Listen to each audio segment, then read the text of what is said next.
Bueno, cuando hablamos de nosotras, las mujeres, nos enfrentamos en la vida a diferentes intervenciones quirúrgicas y estas pueden traer eventualmente sus complicaciones, pero lo importante aquí es saber qué debemos de tener cuidado, en qué debemos de prevenir y saber, obviamente, a qué nos vamos a enfrentar. Por eso hoy está con nosotros el especialista, el doctor Daniel Nisman. Doctor, muy buenos días. Buenos días. Bienvenido, un placer tenerlo aquí, doctor. Vamos directo, ¿verdad? Todos esos detalles. La herida quirúrgica, ¿verdad? Que es una de las cosas que de principio nos preocupa, que se nos abra la herida, que se nos infecte, ¿verdad? Dependiendo de cualquiera de las cirugías. ¿Cuáles deberían de ser los cuidados, doctor? La herida quirúrgica, en realidad el cuidado es algo muy sencillo. Lo que nosotros recomendamos es lavarlo con agua y con jabón. Tiene que ser un jabón antibacterial, recomendamos. Prácticamente todos los jabones son antibacteriales, pero existen jabones especialmente antibacteriales que tienen un compuesto que se llama clorexidina. Es este jabón rojo quirúrgico que se consigue en todas las farmacias y en los supermercados. Entonces recomendamos lavar la herida con agua y con jabón unas 2 o 3 veces al día. Después secarla muy bien. Para secarla obviamente tiene que usarse un paño muy limpio, no se puede usar el mismo paño que se usa para secarse las manos o para secarse el resto del cuerpo, sino usar un paño muy limpio, o inclusive es muy importante que la herida esté seca, porque gran parte de la curación y de la cicatrización depende de que esté seca y de que no esté húmeda. Entonces recomendamos secarla hasta con una secadora de pelo. Sí. Puede ser una secadora de pelo en modo frío, en modo tibio, para que obviamente no se queme, claro. Pero sí, entonces básicamente es limpiarla, mantenerla libre de bacterias y mantenerla seca. Eso es lo más importante. Bien, hablemos de uno de los procedimientos. Iniciemos por el legrado. ¿En qué consiste y cuáles son los cuidados que hay que tener? Okay. El legrado es un procedimiento en el cual se limpia el interior de la cavidad uterina. Existen 2 causas principales por las que se hace el legrado. La causa principal es una pérdida, cuando la persona tiene un embarazo que desgraciadamente no evolucionó normalmente y entonces digamos, no se desarrolló el feto, o el feto se desarrolló y murió. Entonces hay que limpiar la cavidad uterina y para eso es que se hace. Esa es la primera indicación del legrado. La segunda indicación del legrado es cuando la paciente tiene un sangrado anormal. A veces queremos, por un lado, controlar el sangrado y puede en algunas ocasiones controlarse haciendo el legrado, y por otro lado, muchas veces queremos tener una muestra del tejido que está dentro del útero. El tejido que está dentro del útero que las mujeres expulsan mensualmente se llama endometrio.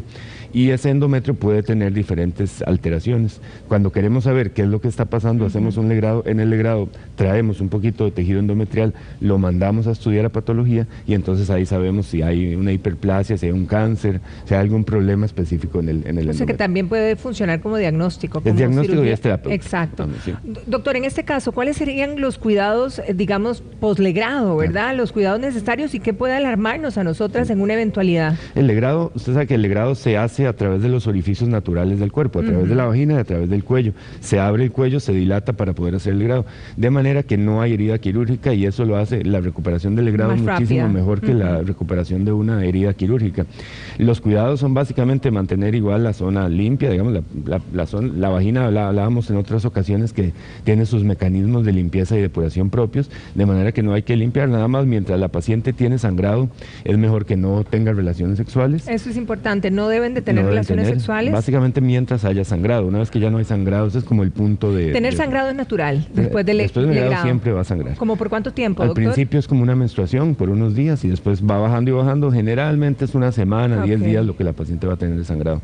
Entonces no tener relaciones y no hacer baños de inmersión mientras está sangrando, porque si está sangrando de una u otra manera el cuello está abierto. Claro. Y si está abierto y la paciente se baña en el mar, en la piscina, en el jacuzzi, en la tina, puede entrar agua que no está o sea, limpia, solo en la ducha, digamos. Solo en la ducha, obviamente, pero baños de inmersión no recomiendo. Y esos son los 2 cuidados principales.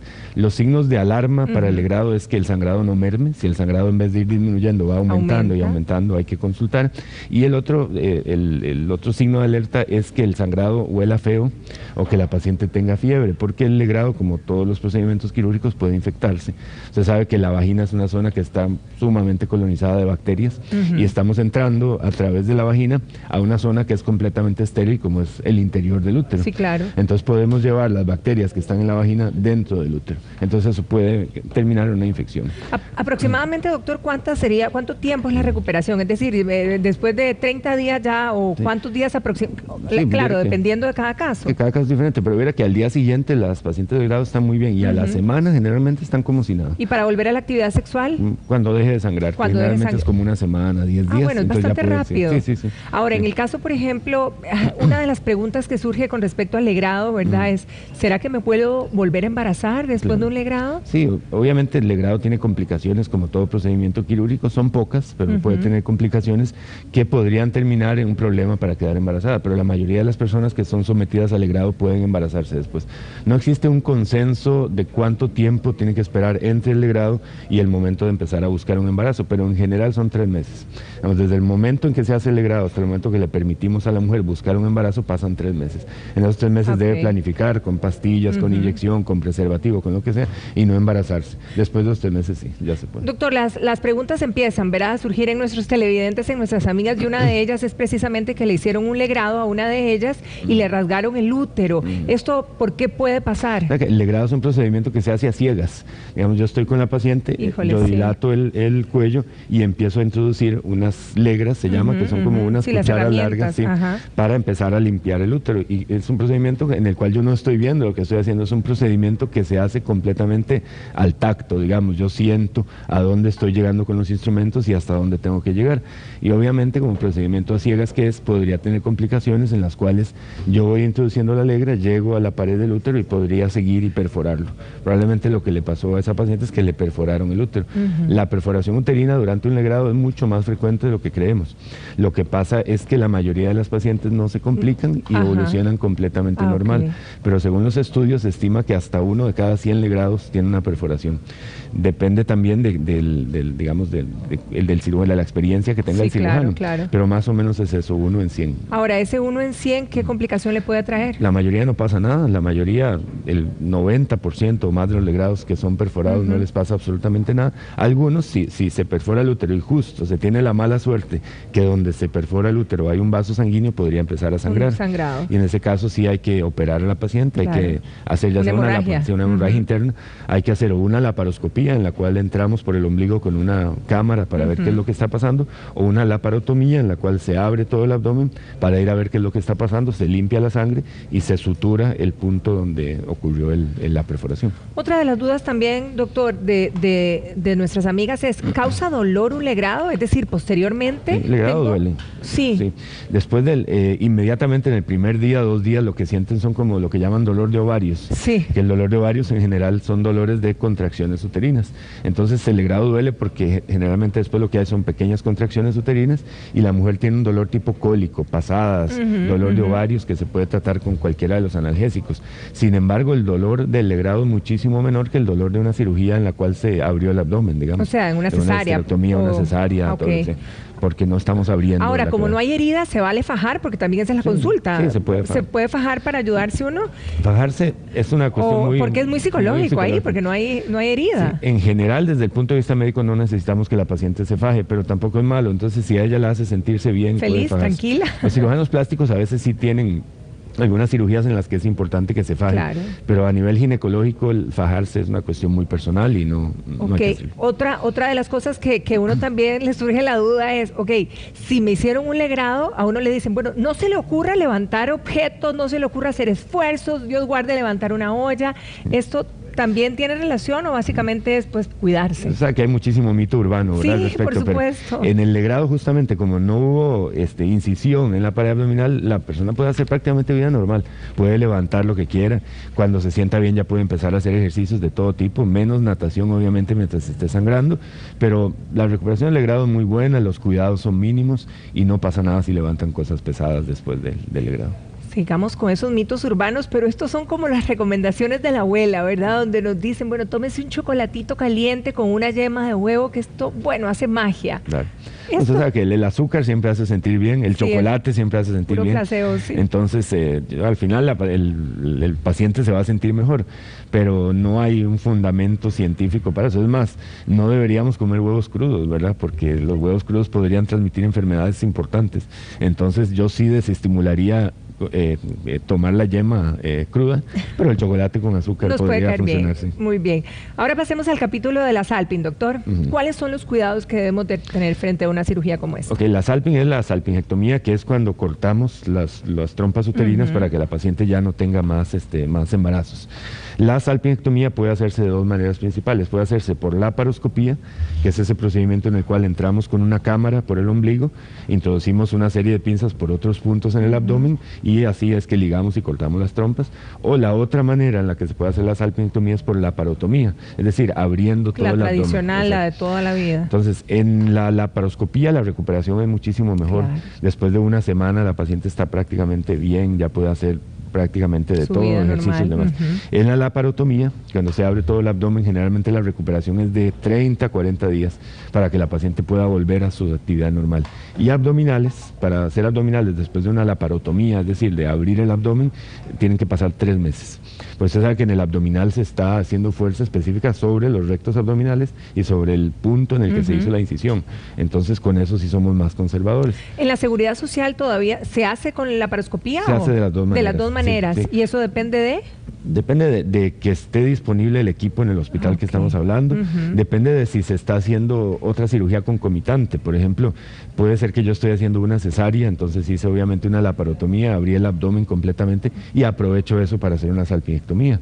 O puede ser que estoy entrando con un laparoscopio a ver por qué a la paciente le duele la regla, entonces nada más quiero ver, pero además la paciente quiere ya hacerse la salping, entonces aprovecho que le estoy haciendo una laparoscopía para hacer la salping a través de las pinzas que le digo. Doctor, y en este caso, digamos, ¿cuándo me reincorporo a mi vida normal? En la salpingectomía a la semana, en la laparoscopía, salpingectomía por laparoscopía, a la semana, 10 días ya podría estar haciendo vida normal. En la salpingectomía por laparotomía, cuando abrimos todo el abdomen, 1 mes. 1 mes. Sí. Y ahí estamos incorporando la actividad sexual también, en ese plazo. Exactamente, sí, más o menos. Ok. ¿Cuidados, algún cuidado especial en este caso? El cuidado de la herida. Cuando hay herida, exacto. Sí. El cuidado de las heridas, en la laparoscopía generalmente hay 3 heridas pequeñitas, es una herida en el ombligo y 2 heridas pequeñitas en la parte de abajo. Esas son chirriscas, ¿verdad? Son muy pequeñitas, lavarlas con agua y jabón, como decíamos, mantenerlas secas.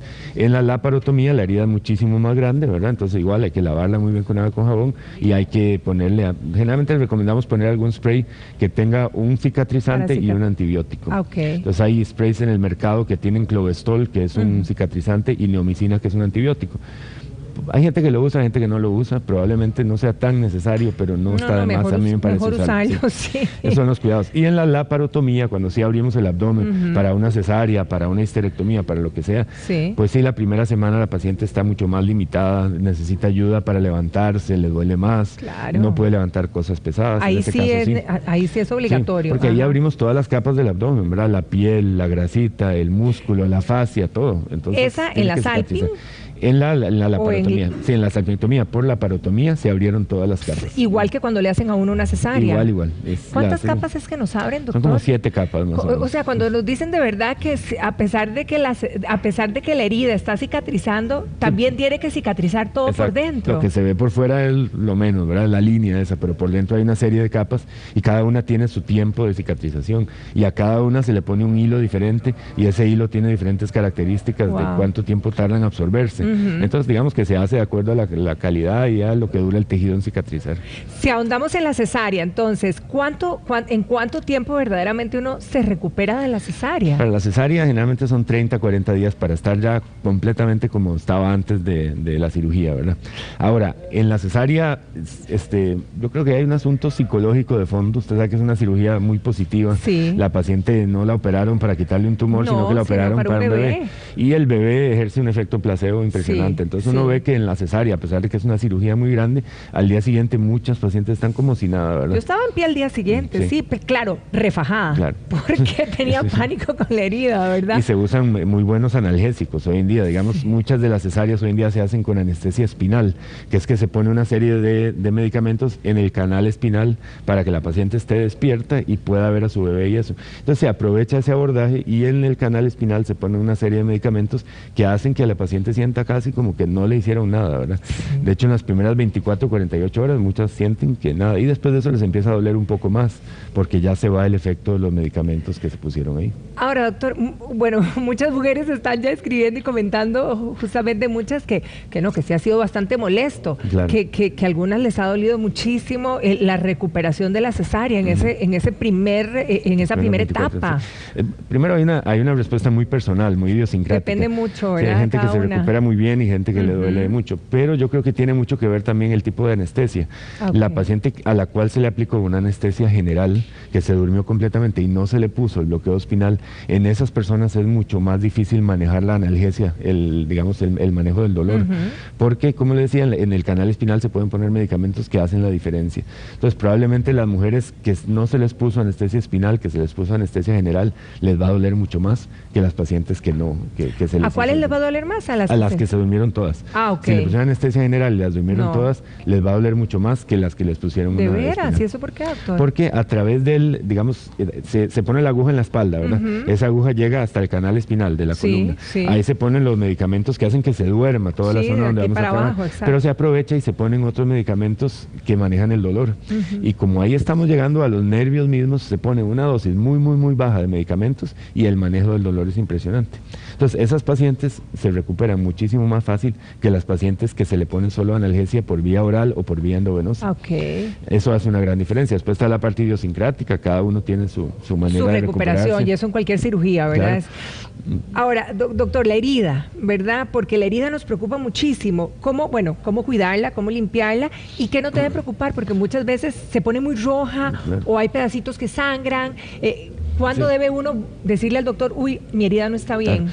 Es normal que la herida los primeros días esté un poco roja y que esté un poco inflamada, eso es completamente Ok. normal.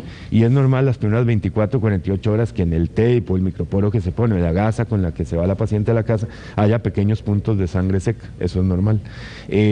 Lo que nos debe asustar es un sangrado activo, digamos, si ya por alguno de los puntos de la herida está saliendo mucha sangre, nos debe asustar. O supurando, Pues, ¿verdad? si la herida tiene salida de líquido, puede ser Ajá. agua, puede ser sangre, puede ser pus, nos debe asustar. Si la herida está muy roja, si está inflamada, si está caliente, si se acompaña de fiebre, si se acompaña de un dolor que en vez de disminuir va aumentando, esos son signos de alerta. O si se Ok. abre, obviamente. Claro. La herida debe estar completamente cerrada. Y si la paciente la está lavando y todo, de repente ve que se abre una parte, debe acudir qué a susto, su médico qué o a los susto. servicios de salud para que se lo solucione. Ahora, ¿hay una diferencia o es que se hacía de una manera antes y ahora otra después? Porque a algunas les ponen hilo, a otras les ponen grapa. ¿Esto es por algo en específico? Depende ¿Y si mucho. alguna tiene una diferencia para el cuidado? Sí. Depende mucho como del gusto del cirujano, yo creo, ¿verdad? Cada uno tiene su experiencia y le ha ido mejor con una cosa que con la otra. Básicamente es igual, las grapas se quitan como entre el quinto y el séptimo día porque no pueden dejar como una marca, ¿verdad? Pero la recuperación, digamos, el resultado estético de la grapa suele ser muy bueno porque la piel se afronta muy bien. Los hilos, la sutura que estamos usando más, que yo veo que la gran mayoría de las personas usa es sutura intradérmica, que es esa sutura que se pone un hilo, generalmente un hilo que se absorbe, de manera Eso que no le iba a hay que decir, ya no hay quitarlo. hilos, ya no son como antes que hay que quitarnos Sí. el hilo, ¿verdad? Algunos sí se quitan, ¿Algunos otros no, todos? sí. Pero hacemos una sutura en la cual se va poniendo el punto en la unión entre la dermis y la epidermis, justo Sí. donde no se ve. Entonces cuando usted ve la herida se ve completamente afrontada y no se ve el hilo. No. Se ven como dos colas a los lados. los de lados. y eso es todo. Esa es la que más usamos, tiene generalmente resultados estéticos muy buenos, no hay que estar quitando puntos después, no hay que estar quitando Exacto, grapas, sí, entonces nos vamos porque la bien. ida a quitar puntos también es una Le sudada. tiene más miedo a eso que a la Sí, cirugía misma. Doctor, ahora, otra de las preguntas también populares es, bueno, ¿qué hago? La herida esta, cuando está recién hecha, ¿verdad? ¿Me la tengo que cerrar? ¿Me tengo que poner una gasita? ¿O la tengo que dejar respirar, como se dice popularmente? Sí, la paciente siempre se va a ir de sala de operaciones con un apósito, ¿verdad? Que es como un montón de gasas puestas a presión con un poco de tape. Correcto. Eso es para evitar los sangrados del principio. Muchas veces durante la cirugía la presión arterial está más baja, entonces los vasos no están sangrando mucho. Pero cuando la presión arterial se recupera, alguno de los vasos que creíamos que no estaba sangrando, sí está sangrando. De manera que las primeras horas va a tener ese apósito, probablemente el apósito se lo van a quitar en el hospital mismo, al día siguiente. Después de eso, generalmente la herida se deja destapada. Muchos lo que hacemos es poner sobre la herida nada más un microporo, que es un tape color piel, que eso ayuda a afrontar y ayuda a que los resultados estéticos sean mejores. Ese tape se quita más o menos a los 7, 8 días Generalmente lo quita el médico o la enfermera cuando ya van a la revisión de la herida. Pero no hay que estar tapando la herida con gasas ni con otro tipo de apósitos. No ni es nada. necesario. A lo sumo, el tape que le digo que es el microporo. Ahora, doctor, en teoría, digamos, o en promedio de las mujeres en general, ¿en cuánto tiempo ya verdaderamente deberíamos de estar cicatrizadas, verdad? Y hay mucha gente que se echa sprays, como bien lo mencionaba, o yodo, o inclusive hasta ciertos preparados que se hacen naturales, con romero, con un montón de cosas diferentes. No sé qué tan positivo puede hacer esto. A la semana usualmente la herida ya está cerrada, digamos, ya hubo un afrontamiento de la piel, ya la piel se cerró sola. Tanto así que usted a la semana, si va a quitar puntos, los quita y la herida no se abre. Para que ya esté completamente cicatrizado, normalmente pasan entre 30 y 40 días. Entonces, normalmente es eso. Una sensación rara, doctores, en la cesárea sobre todo, es que uno siente como que se le está durmiendo esa zona. ¿Qué tan común es? E inclusive, yo no sé si esto es también un mito urbano, pero muchas veces nos dicen cuando uno le duele esa cicatriz, que si la luna está tal o que si la luna está cual, es que le va a doler la cirugía o la herida, pues. La zona de la piel donde hubo una incisión siempre va a quedar un poco adormecida. La sensación nunca va a volver a ser la misma. Obviamente durante el tiempo con el tiempo se va recuperando y llega un momento en que la sensación es casi igual en esa zona que en las otras zonas del cuerpo. Pero al principio yo digo que la naturaleza es como sabia, ¿verdad? Sí. Porque uno a veces ve una herida y todo y se pregunta cómo la paciente no tiene más dolor si fue una herida tan grande. Y es como que al cortar los nervios, cuando uno corta, cuando uno abre, hace una incisión, está abriendo y está cortando también terminaciones nerviosas y conexiones de nervios. Bueno, claro. Entonces la zona se adormece y eso es como positivo, ¿verdad? Eso más bien ayuda a que la recuperación sea mejor. Con el tiempo, digamos, se van uniendo otra vez los nervios, se van reconectando las conexiones nerviosas y la paciente va recuperando su sensibilidad. Sin embargo, nunca vuelve a hacer lo mismo. Somos una máquina perfecta, pero de repente con todo esto, ¿verdad? Ahora, hay mujeres también que, bueno, hay una señora en especial que nos dice que hace 10 meses se hizo una cesárea, pero que, o sea, todavía siente como que le pica por dentro, como que le da una sensación desesperante. Claro. A los 10 meses no debería sentir nada, ¿verdad? Yo creo que si se siente tan mal tiene que ser revisada por un médico para ver qué es lo que puede estar pasando. Puede ser que tenga adherencias, puede ser que haya tenido una infección que causó alteraciones. Entonces uno pensaría que ya a los 10 meses no es normal que esa persona tenga tanto dolor. Es mejor que sea revisada, obviamente. Ok, porque es cierto que cuando algo está cicatrizando pica. Generalmente sí. O sea, eso sí es real. Usted ve también que usted ve que la cicatrización puede ser normal o puede ser cicatrización queloide. Sí, que son esas heridas que se hacen bulto. Esa pica muchísimo, digamos. La cicatriz queloide pica mucho y las cicatrices internas a veces pican también. Pueden picar en condiciones normales, pero si pica demasiado y ya pasaron tantos meses, hay ya que ir a consultar mejor. Preocupa, sí. Ok. Después de un parto, ¿verdad? Los famosos entuertos que hacen sufrir a más de una mujer, doctor. Los entuertos son las contracciones uterinas después del parto para que el útero expulse toda la sangre que quedó y para que vuelva a su tamaño normal. Esas contracciones uterinas duele tanto a veces como las contracciones del principio del parto. Sí. Los entuertos estas contracciones suelen durar 48, 72 horas a lo sumo. Las tratamos normalmente con antiespasmódicos, que pueden ser antiespasmódicos naturales como té de manzanilla y este tipo de cosas, y antiespasmódicos ya medicados como buscapina y este tipo de medicamentos que lo que inhiben son las contracciones, los espasmos. Y además lo tratamos también con analgésicos como acetaminofén. Parece mentira, pero los entuertos responden muchísimo mejor al acetaminofén, que es uno de los analgésicos más sencillos, que a cualquiera de los otros analgésicos muchísimo más fuertes. Entonces, usualmente lo tratamos con antiespasmódicos naturales y con acetaminofén. Y se quitan, duran unos días y se quitan. Ahora, en el caso de los entuertos, a uno le dicen, ¿verdad? Los familiares, trate de no hablar, porque si no, se le complican más los entuertos. ¿Esto es verdad? Con los entuertos no hay tanta relación, eso es otro mito urbano de los que hablamos. Lo que pasa a veces, si la paciente habla mucho después de la cirugía, es que se puede llenar mucho de aire. De gases, quizá. Usted sabe que cuando abrimos el abdomen y inevitablemente manipulamos los intestinos responden paralizándose. Entonces, después de una cirugía, uno ve que el paciente siempre está muy distendido, en lo que tiene es mucho gas, porque el intestino en respuesta a la manipulación se paralizó. Y al paralizarse los alimentos se fermentan más y se llena de gas.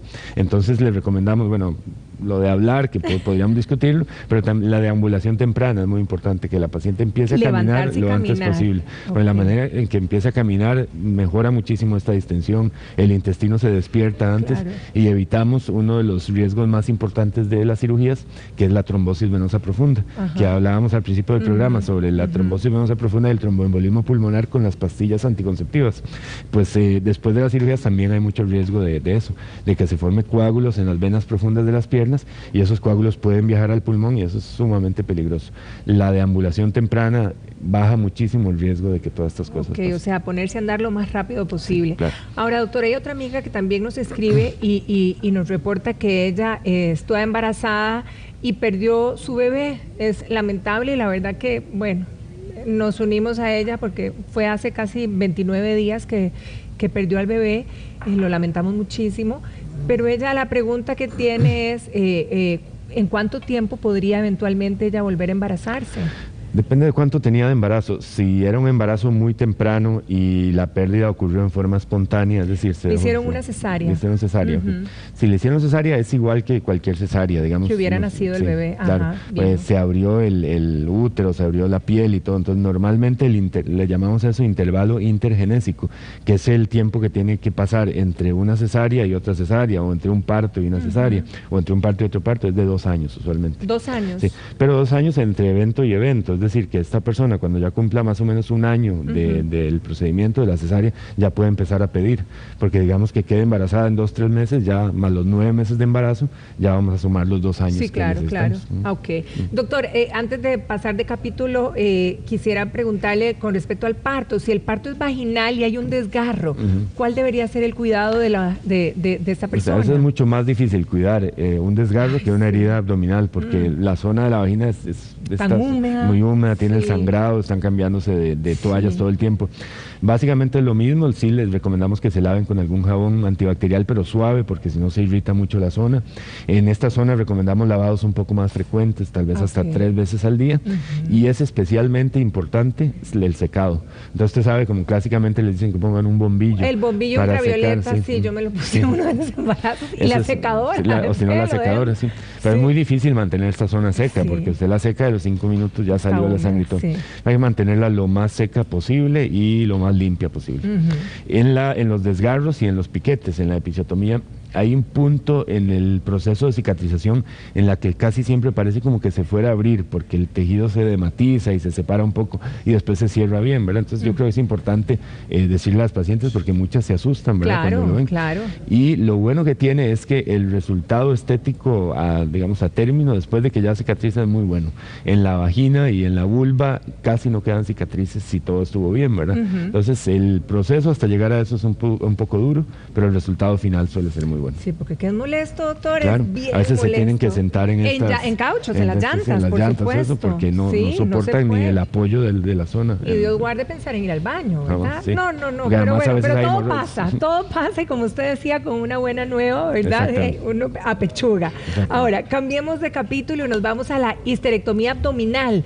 En este caso, ¿cuáles son los cuidados, doctor? Es básicamente lo mismo que hablábamos de la cesárea, digamos. En la histerectomía abdominal es una cirugía en la cual se abre todas las capas que hablábamos del abdomen, en este caso para extraer el útero, sacar el útero por diferentes razones. Entonces, la cirugía es básicamente como una cesárea, ¿verdad? Se abrió todas las capas, se sacó el útero y se cerraron todas las capas.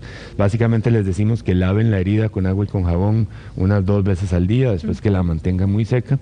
Durante la primera semana, sí pueden caminar, pueden moverse, pero tienen que cuidarse bastante. Ahí sí, no levantar cosas muy pesadas, no manejar, no tener relaciones. Después de una semana ya las dejamos prácticamente que coman de todo, que empiecen poco a poco a introducir los alimentos que les habíamos prohibido. A la semana, 10 días más o menos, si todo está bien, pueden manejar. Pueden hacer ejercicios como a los 30, 40 días y pueden hacer abdominales a los 3 meses.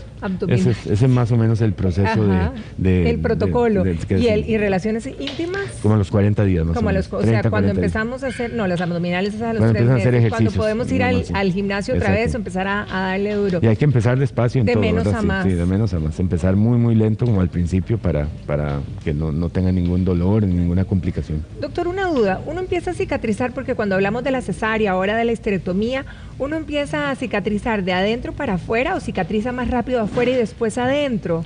Es como un proceso simultáneo, ¿verdad? Pero uno de las partes del cuerpo que cicatriza más rápido es la piel. La piel, como decíamos, a los 8 días generalmente ya está completamente cerrada. Y a veces en la parte interna vemos que más. Por ejemplo, la fascia, que es como una capa blanca que está sobre el músculo, eso es lo que sostiene toda la cavidad abdominal. Usted puede no cerrar ninguna otra capa, que si cierra la fascia, todo lo demás va a cerrar espontáneamente. La fascia dura hasta 3 meses en terminar de cerrar completamente. Y de hecho, es por eso que en la fascia ponemos un hilo muchísimo más resistente, un hilo que dura más de 3 semanas en absorberse. Entonces, digamos, los hilos dependen mucho del tipo de tejido. Exactamente. Entonces, la piel cicatriza antes, la fascia es la que más dura en cicatrizar. El útero cicatriza muy rápido. Si usted ve un útero a la semana, 10 días de operado, de que se hizo el cierre de la cesárea, por ejemplo, ya está prácticamente cicatrizado. El músculo cicatriza bastante rápido. En el caso, por ejemplo, de la esterectomía, hay una televidente que nos pregunta que a ella se la practicaron hace como 1 año, pero desde ese procedimiento sufre de unos dolores de piernas que dice ella que no, bueno, hay un desconsuelo total. ¿Hay una relación? No es una complicación frecuente, ¿verdad? Probablemente lo que puede haber pasado es que durante la cirugía o como complicación de la cirugía quedó un retorno venoso y linfático comprometido, entonces que la sangre no está devolviéndose y la linfa no está devolviéndose con la naturaleza, con la rapidez que debería devolverse, y puede ser que esa persona entonces tenga las piernas muy hinchadas y le estén doliendo. Puede ser que sea algo nervioso, digamos, de los nervios que se manipularon, pero en todo caso no es una complicación muy frecuente y es mejor que sea revisada para que se investigue cuál es la causa de tanto dolor 1 año después, ¿verdad? Que no es lo que vemos con más frecuencia. Ok. Y otra de las preguntas también de nuestras televidentes es, y bueno, se generaliza y quizá para que usted no la conteste de esta manera, después de una esterectomía, ¿qué tan frecuente puede ser que uno sienta algo raro? La primera semana hay una serie de sensaciones raras en todas las personas, ¿verdad? Sienten a veces quemazón, a veces picazón, a veces dolor, a veces punzadas, a veces jalones, sensaciones muy particulares, pero sí, la primera semana prácticamente todas van a tener eso. Y después de 1 semana, 10 días, uno ve que ya las sensaciones van disminuyendo hasta que no sienten nada. Y como usted dice usted misma, que después hay gente que no siente absolutamente nada, ni dolor, ni sensaciones raras. Es impresionante. Es muy particular. Quisiera estar en ese grupo. En ese grupo, doctor. Claro. Ahora que hablamos de la salping y la histerectomía, ¿verdad? Porque uno generalmente cuando hablan de salping y de histerectomía se refiere como si fueran lo mismo, claro. Y hay una gran diferencia. Sí, es completamente diferente. La salpingectomía o salping, que le decimos con cariño, digamos, es nada más ligar las trompas y cortarlas. Solo trompas. Eso es un procedimiento bastante fácil. Si se hace solo, la recuperación es muchísimo menor, ¿verdad? Prácticamente que la recuperación es la recuperación de la herida quirúrgica, de la pared abdominal y no de las trompas, porque eso ni duele ni nada. La histerectomía es un procedimiento muchísimo más complejo en el cual se abren las mismas capas, se llega a la cavidad abdominal, pero se extrae todo el útero.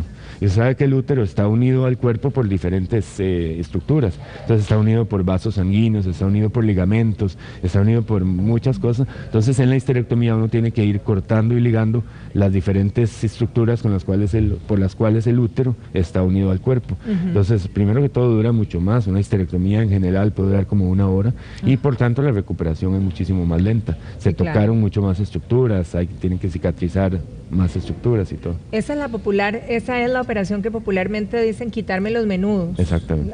Que suena horrible, pero bueno, pero esa es como la conocemos también muchos, ¿verdad? Y en la histerectomía se puede hacer una histerectomía nada más o se pueden quitar también los ovarios, ¿verdad? De una vez. Eso depende básicamente de la edad de la paciente y de la razón por la cual se está haciendo la histerectomía. Si es una paciente joven, probablemente y tiene que quitarle el útero, probablemente usted le va a quitar solo el útero y le va a dejar los ovarios para que sigan produciendo hormonas y esta paciente no tenga una menopausia hormonal. Si es una paciente de cierta edad, esos ovarios ya no están funcionando, lo único que pueden causar es eventualmente un cáncer o una complicación en la vida futura de la paciente. Si ya se le está haciendo una histerectomía, se quitan los ovarios. Removerlos. Doctor, muchísimas gracias. Muchas gracias a ustedes. Le saqué toda la información que puedo. Para servirle. Doctor. Damos a las órdenes. Muchísimas gracias. Que pase un feliz día. Igualmente. Esperamos tenerlo pronto aquí en esta casa. Muchas gracias. Continuamos, Vero.